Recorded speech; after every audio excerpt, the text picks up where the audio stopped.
ஒருத்தர் பணம் சேர்த்துனாங்க, இன்னொருத்தர் சொத்து சேர்த்துனாங்க, இன்னொருத்தர் அறிவு சேர்த்துனாங்க. சௌரியத்துக்காக ஏதோ ஒன்று 4 காசு சேர்த்துக்கு தேவை இருக்குது, ஏதோ ஒன்று பண்ணிக்க தேவை இருக்குது, வசதிக்காக சௌரியத்துக்காக.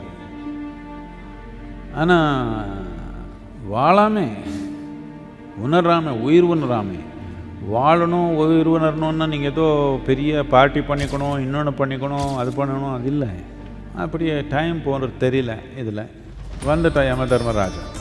அவன் பார்த்தோட, ஐயோ இவ்வளோ நேரம் இவ்வளோ சீக்கிரமாக வந்துட்டியே, நான் இன்னும் வாழணும்னு சேர்த்து தானே வச்சுருக்கிறேன், இன்னும் வாழலையே நான். இப்போ என்ன வேணாலும் கொடுப்பேன். ஒரு நாள் டைம் கொடுத்தான். அப்போ டைம் கொடுக்க மாட்டாங்க. இப்போ இருக்குது, இப்போ டைம் இருக்குது. இப்போ உணராமே அதுக்கப்புறம் என்ன கொடுத்தாலும் டைம் கொடுக்க மாட்டாங்க.